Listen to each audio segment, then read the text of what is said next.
This session we have entitled The Changing Landscape of Modern Media. And boy, is there a lot to talk about. We're joined by a number of panelists today. First, we have John Fund with us. John is a national affairs columnist for National Review.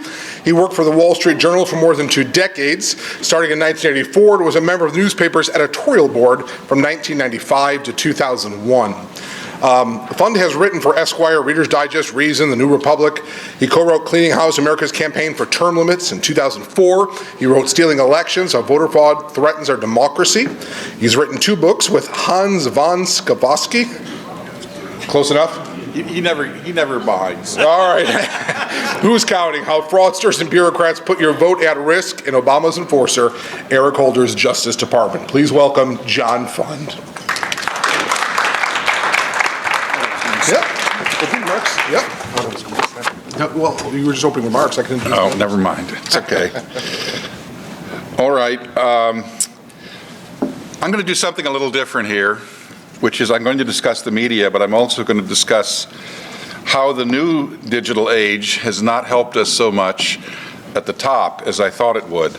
I thought that with hundreds and hundreds of eyes, with lots of new websites, with the technological impact of videos that you can prepare and put on the internet instantly, we would have a new era of transparency. And in some cases that is true. On the other hand, we also have to look at the deserts that have been created.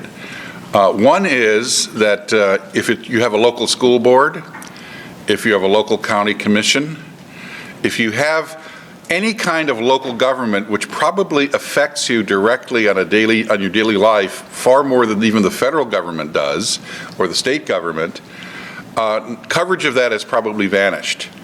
Now, in some places there are brave pools of citizen volunteers, citizen bloggers, who now go to the school board meetings and sit through them and give reports.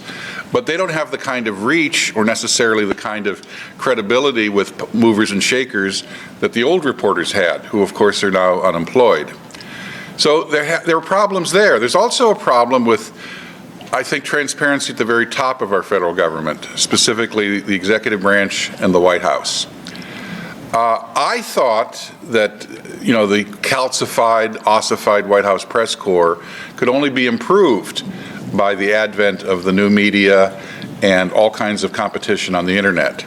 And to some respect, that's true. However, what I didn't count on is the complete polarization, not only of our country, but of our media. It used to be that the media not only would claim to be objective, which clearly wasn't true, but it would make bows in that direction. For example, there is the natural human urge to be competitive and to get the story first. So I thought that with the advent of the internet and all this new competition from outsiders, that would only accelerate. Because somebody, if there's a good juicy story, somebody wants to run it first. Somebody wants to get credit. Somebody wants to get awards. Somebody wants to get eyeballs. And to some extent that's true, but at the very top, I forgot that the mainstream media is now so insecure in its position in our society, both economic, culturally, and in terms of popular trust, that they have now retreated into themselves. They're now more partisan, less objective, more interested in currying favor with their sources than reporting stories first. It won't shock you that the latest Gallup poll, out last October, reports that only 26% of the American people have a lot of trust or a moderate amount of trust in the news media. The lowest number ever recorded in the Gallup poll. So that's the environment we're in now. Now, sadly, how has the news media reacted to this? It has reacted in a defensive crouch and even more aggressive criticism and attempts to discredit its competitors. What do you think the campaign against the New York Post's Hunter Biden story and the desire to have it taken down from Twitter and to have the New York Post ridiculed and blackballed was all about? It was about snuffing out a story. Well, I'm here today to tell you there's another story that's being snuffed out, but luckily the American people aren't buying it. The story the American people aren't buying is that Joe Biden is fully capable of serving a second term. I know you in this room laugh, but that's not what's happening in Washington, D.C. Now, unlike some reporters, I actually brought evidence for my supposition. This is the latest NBC News poll, not necessarily known as part of the vast right-wing conspiracy. Question, taken last week. I would like you to compare Joe Biden and Donald Trump on a few issues and characteristics. Would you tell me if you think that Donald Trump or Joe Biden would be better, equally good, or be the same on the following question? They having the necessary mental and physical health to be president. Trump, 46%. Biden, 23%. Both equally good, 28%. Neither, 3%. I suspect those will not be voters in November. The public has one view. The media has another view.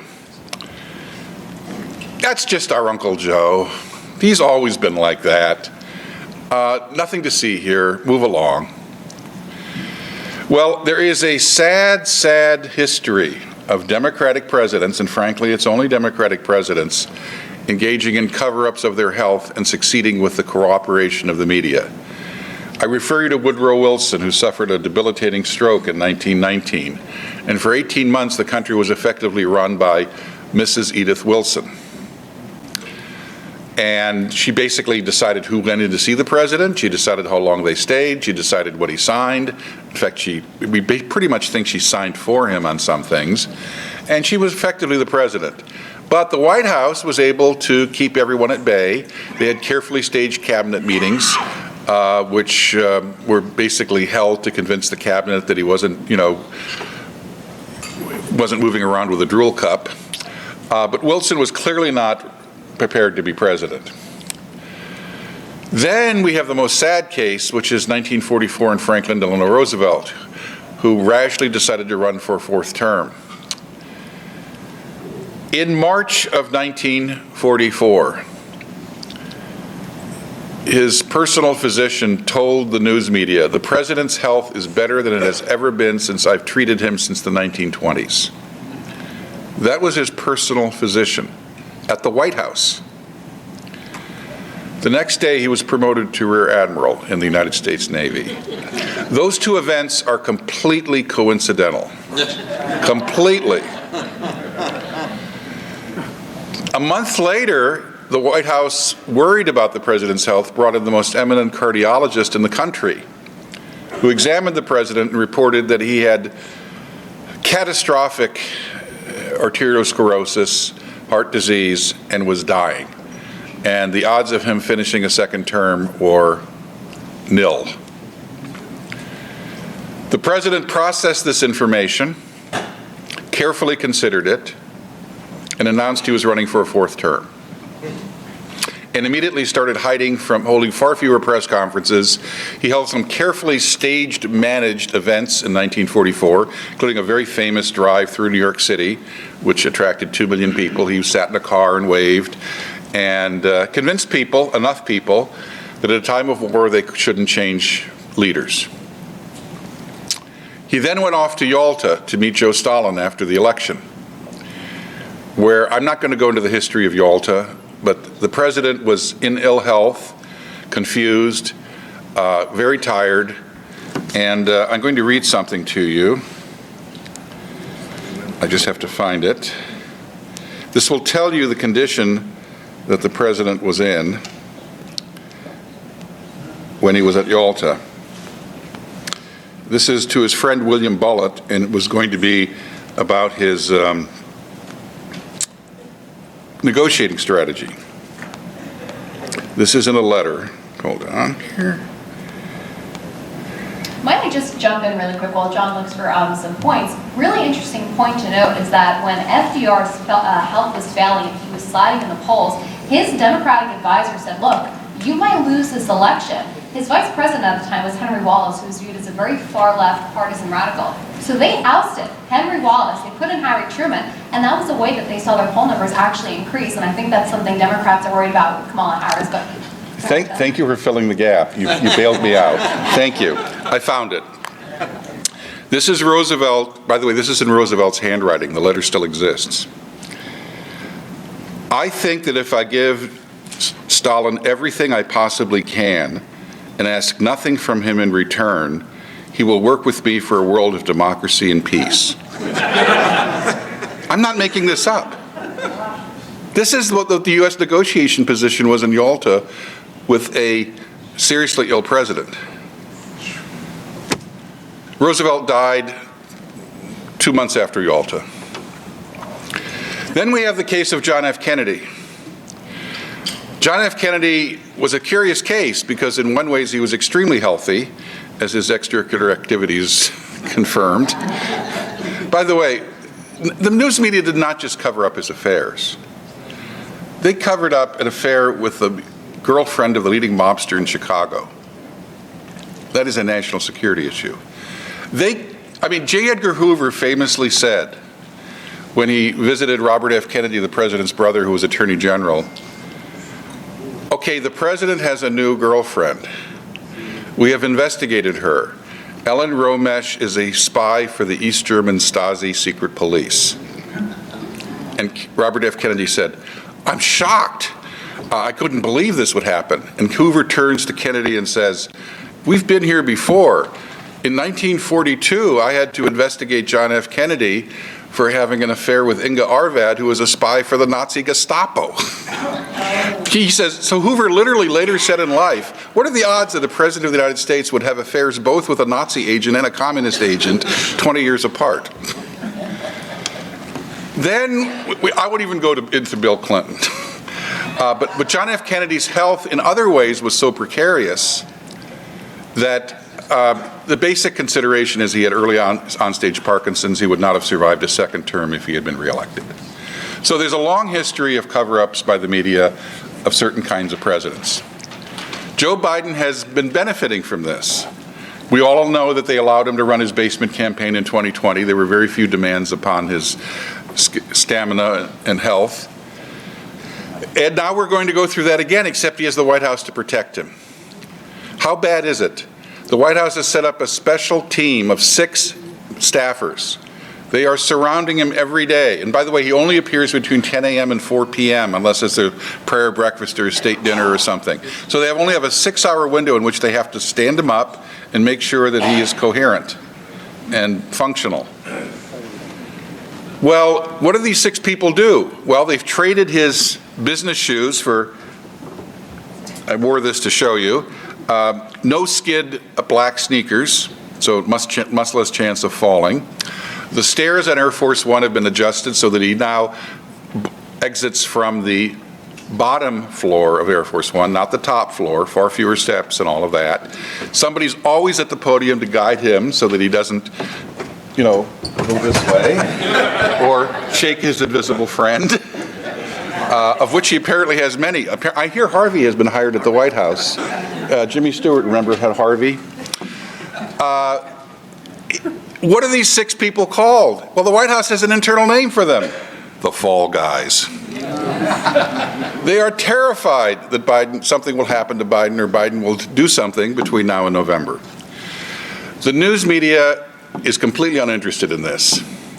Every time Peter Doocy raises the issue, he's practically shouted down by the rest of the White House press corps. By the way, I have a number for you.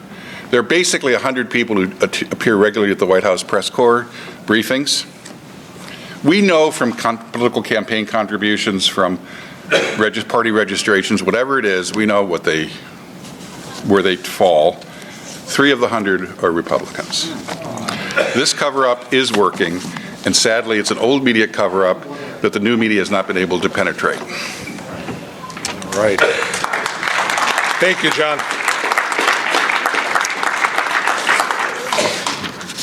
John, I think you took my bios with you. All right, yeah. There we go. All right.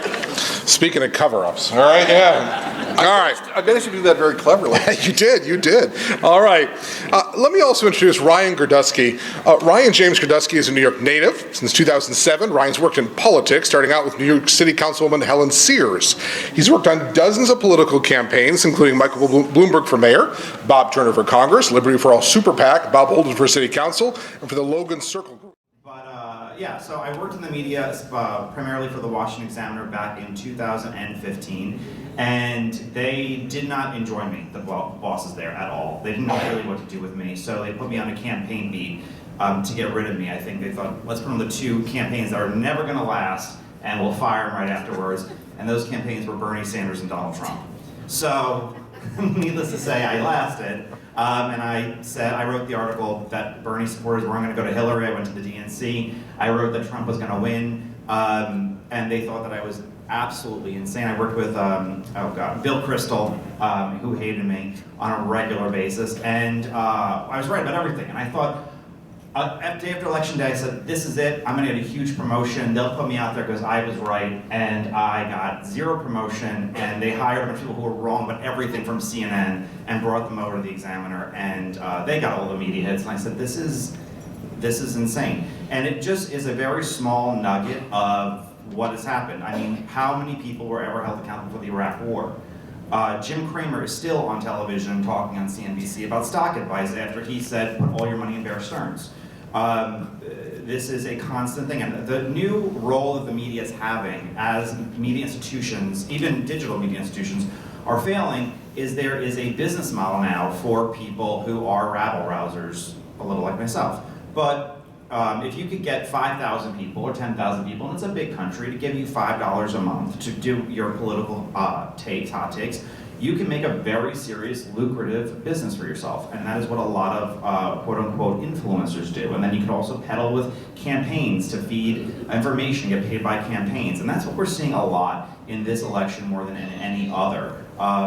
And in order to feed the beast of your audience, you need to constantly give them misinformation, constantly give them salacious information.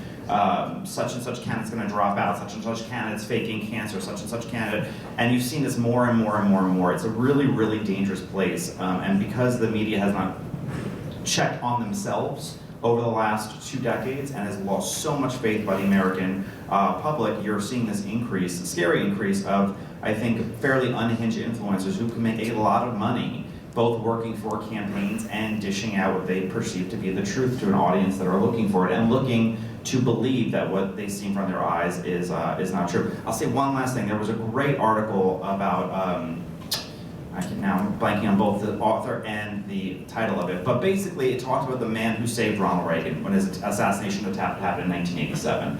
And Reagan thought he was fine, and the man insisted, no, go to the hospital. There was a bullet lodged in his body, and he saved his life. Had he not saved his life, though, had he not said, let's go to the hospital, he would have been the target and the subject of conspiracy theories for the last 35 years. People believe and want to believe so badly that the big things that are happening are part of a grand manifestation of people bigger than themselves, when oftentimes it is either incompetency or just accident or you know, the luck of the draw. And then we're seeing that a lot now. By the way, it was Jerry Parr, the Secret Service. Jerry Parr. There you go, Jerry. This was, so anyway, so that is an increase in that's happening. I think that's the most consequential part of the media. You will find influencers who are both working for campaigns and selling themselves as the advocates of the truth. And it's really, really bad. All right. And then finally, Brianna Lyman is a reporter and commentator at Daily Caller, covering national politics and media, right? Her deep passion for history, government, accountability, and integrity in the news cycle has afforded her the chance to interview national leaders on critical topics, as well as provide weekly commentary on Newsmax and other outlets. She is a graduate of Fordham University and holds a bachelor's in international political economy. That's all correct. Right. So, any opening remarks? And I want to just freewheel some questions we've got for you folks. Yeah, you know, I'll start. I do something this often. I actually did it at the last event I spoke at. I like to start with a quote, so I'm going to quote Thomas Jefferson in 1807. He said, "Nothing can now be believed which is seen in a newspaper. Truth itself becomes suspicious by being put into that polluted vehicle." And I think more often we've seen over the last, especially 30 years, you know, the moniker fake news, I think a lot of people associate with Donald Trump and the populist wing of the Republican Party, but there has been a rightful and healthy skepticism in American people people. We're innately born with the skepticism towards the government that the media has so often lacked in the last 30 years. And you wonder why you read biased coverage from the New York Times, NBC, CBS. It's because they don't have an appetite for accountability. They are, and John said this earlier, they are a weaponized arm of the government. Whatever the government tells them to print, they print. And I'll give you a quick example. You know, the Pentagon in 2021, they did this entire investigation into, right-wing extremism and white supremacy in the military. The Pentagon just released their report and they said, actually, it never existed. And the study also called so much divisiveness within the military polarization that we shouldn't have even done it, right? But you know how that happened? Because the media, you had Vox News and Vice, they put up these video series about how there is absolutely white supremacy in the military, right? You see Boston Globe, NBC News, they put out these pieces saying that there is white supremacy and domestic extremism. And what is the consequence of this type of shoddy reporting?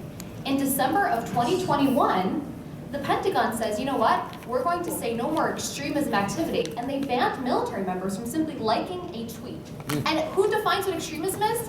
Whoever the party in power is. And we know Democrats have used that term extremism to try and slander Republicans who care about basic rights, like your Second Amendment right, your free speech right, not having the government lock you in your homes. And so that is a real-life consequence of this really inappropriate reporting by the media because they've lost an appetite for accountability. Stop there. Let me go to local politics for a moment. We're in state capital area, the capital region. When I go over to the state capitol, I noticed that when I started in the capital area for back in 2006, 2007, there were many reporters covering things at the Capitol Press Corps. There are far fewer than there used to be. And of those that are there, they lack the institutional knowledge to deeply cover these topics. And then, hence, we see just kind of the reprinting of press releases that are coming out. That's why we miss Fred Dicker. Yeah, well, there's one. Everybody here used to be a listener of Fred Dicker, Yeah. right? Yeah, Oh, I yeah, as well. absolutely. So we did miss that. So, all right, 45 years I've been at the Capitol. 45 years. Mark has been there since his birth, all right? So, yeah, 45 years. So, we say those things. I mean, let's just start locally. I know we've talked about national and other things, but like at the local level, does that concern you? And really, what can we do about it? I mean, things are changing at that level. I went overtime, so I... You have each of you have a microphone in your seat. No, I went overtime. They should be able to address this. I went overtime. Well, I'll just say so, like in New York City, because I live in Queens, there is a Twitter account called like NYC Crime, and this guy, who he is, he's there before the police are 90% of the time. But he is a activist, journalist, citizen journalist, and but he's the rare exception, and there are fewer and fewer outlets for all of them, and a lot of them, a lot of local papers now, a big chunk of it comes from either political advertising, and their readership is aging and dwindling. Every local paper in New York, except for the Post, is completely supportive of the Democratic Party. There's no question whatsoever. And the real questions about standards of living or price increases or deep investigative journalism, the type that is very expensive to do and takes a long time to do it, papers just can't afford it anymore, so they don't do it. And that's what's really lacking in that I really appreciated about the old form of media that is just not there anymore. If you talk to somebody younger than me, all my employees are in their early 20s, and I don't know if they've ever even held a paper in their hands. So, but that's Quite possible. it's good behavior. So in the role of independent journalism, how does that play into where we're going? I think that, look, independent journalists have the ability to do deep diving investigations, and the most important, in my opinion, the most important conservative activist alive was an independent journalist, and that's Chris Rufo.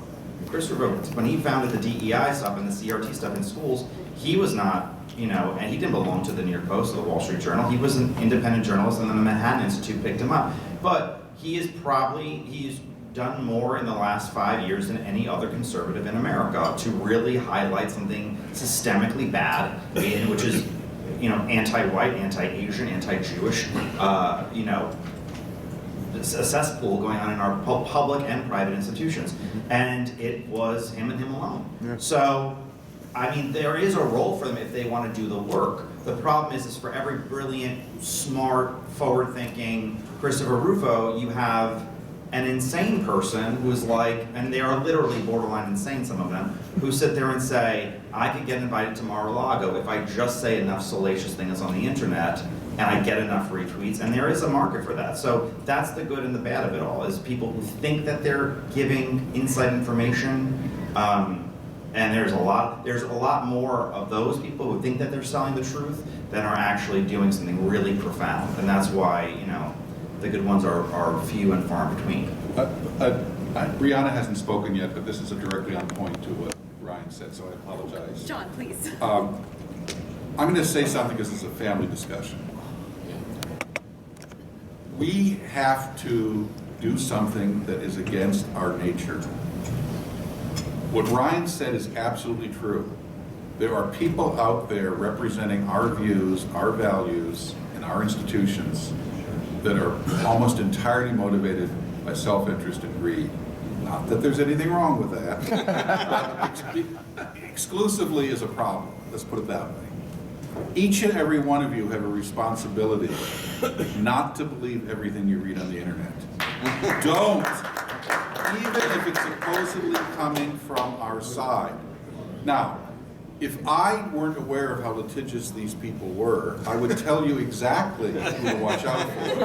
And in a private conversation that's not being recorded, I will be happy to do that. But I will. I fear for my bank account being drained by litigious, you know, crazy people. Yeah. But seriously, there are grifters out there. We have more grifters in the conservative movement than we have ever had, trust me. Yeah. And I know how they operate. Exercise your common sense. And if you really want to go to quality, I'm going to tell you something to do right now. Put on your RSS feed Brianna. Put her on your feed. Subscribe to Ryan's newsletter, National Populist Newsletter on Substack. And my newsletter is free, but that's okay. That's okay. It's still good. Go to committee. It's called The Hotline. It's run by the Committee to Unleash Prosperity, founded by Steve Moore, Steve Forbes, Larry Kudlow, Art Laffer. Pretty good crowd. We cover economics, politics, DEI, woke, the whole bit. Just go to the website committeetounleashprosperity.org. I'm sorry, .com. Sorry for the long thing. Committeetounleashprosperity.com. It's called The Hotline. Big red button. Sign up for it. You'll get a confirm link. It comes to you 5 days a week for free. It really is a good product because I'm only one of 4 editors, so at least 80% of it is decent. That's what you have to do. Be more discriminating as a consumer of news. Because what he is, the grifters and the crazy people he talks about are on both sides of the equation. Brianna, any comments on crazy people? But I think two things. One, and I think John just spoke to this, we've all become complacent in the news that we ingest because we all take an interest in national politics as we should, but unfortunately, the changes that affect your everyday life are happening here in Albany, they're happening at a local level. And it doesn't sound as sexy when you hear that, oh, your local school board is voting for XYZ measure compared to, oh, there's a bill on the border security, right? And I think we all, and I do it sometimes too, unfortunately, I turn a blind eye to what's happening locally, and then I get pissed off when I see something come out. I'm like, well, why do I have to, for instance, take a 16-hour course to get my gun permit? And luckily I have mine already, so I don't need to take that. But my sister had to take it, and I was like, where was I when this was happening? And I wasn't paying attention. And that's one of the problems we face. And I think on a national level, going back to it, just because that's the nature of the beast, you know, take the border security bill, for example, that's coming out right now. You have Democrats on CNN, on MSNBC, they're trying to turn an issue that is affecting every single one of us into a partisan issue again by blaming Republicans for not acting, right? And I think if you look at their coverage of it, it's a great example of why the media sucks. They have been saying, oh, well, Republicans don't care about border security because this is a bipartisan reform. It's a bipartisan reform that also allows Joe Biden at any point to stop instituting the measures in this bill. It allows 5,000 migrants every day. If 5,001 come in, they'll shut the border down. But there's a lot of issues within this bill that Republicans have rightly called out. And the left-wing media is now acting as a weaponized arm of the Democratic Party and trying to convince you that Republicans don't care about border security and that they are making it an election issue. And so when you want to talk and learn about what's happening at the border, you can't even turn to mainstream media anymore because they have found a way to say, you see all those migrants streaming in? well, that's because Republicans are at fault here, right? And that's why the work of independent journalists, like Brian was saying, is so important, because they're at the border, they don't have an agenda. Jorge Ventura is a great example. I used to work with him. He goes to the border, he's put his life at risk, he crosses the Rio Grande, okay? This man is knee-deep in water. But they do it because they don't have an agenda. And I think that we should all be looking out for reporters who aren't essentially co-opted by the major media atmosphere. If I can interject, just take a point of privilege for a moment. When I came aboard the organization I direct 18 years ago, one of the things we realized was how little reporting was occurring, and that the news wasn't effectively covering, or the media wasn't covering what we would like to cover, how we'd like to be covered. So we determined to become that, essentially, for our state level politics. And so you'll find our work at albanyupdate.com. And why I encourage you to check out albanyupdate.com is because I want to encourage every county committee to do something similar with their conservative party. At our website at livingstonconservative.com, you can log on and you can see that we post articles and information. And if every county had that at the local level, you become the place that people come to for local coverage. So one of the reasons why we encourage you to use social media and get involved is because no one else is running at that level, and you have a tremendous opportunity as members of the Conservative Party to find a rational writer on your committee, someone in your county, who can cover this stuff right on it and get it up there. And then guess what? Come election time, they're already coming to you for stuff. So they're going to hear that information as well. John? Everyone in this room is more powerful than you realize, and I'm about to prove it to you. There's something called, there's the Q meter in television, how popular you are if you appear on television. There's also a T meter, which is the trust meter. They figure out what kind of messages people trust when they get them through the media. And at the very bottom of the trust component for people is political advertising. It's about 20 on a scale of 0 to 100. People don't put much stock in it. Messages for shoes, tires, cars, commercials, they're about 35 to 40. Then it goes up the scale. When you hit friends, family, colleagues at work, close personal friends, you go to 70, 80, you might even hit 90 if it's mom. That's where people repose their trust. Each and every one of you, I assume you're on email or the internet or tweeting or texting. You have hundreds of people, since you're politically active, that you correspond with unofficially. They trust you. They'll open something that you send. You can be your own publisher. And not only a publisher, but one that's trusted by their audience. So do your own newsletter, do your own feed, do your own group, your Google group, whatever you want to do, it will be trusted. What he said is exactly right. You have the power, and by the way, it's free. Email is still free. Post office failed in its attempt to tax it. So take advantage of it. It doesn't take much time to take your list, convert it to an email newsletter list, and send it out. You have more power than you realize. Excellent points. All right, we have to stay on target. Man, we could have gone on, I think, for hours on this one, but would you please show your appreciation for John Fund, Brianna Lyman, and Roger Girdusky.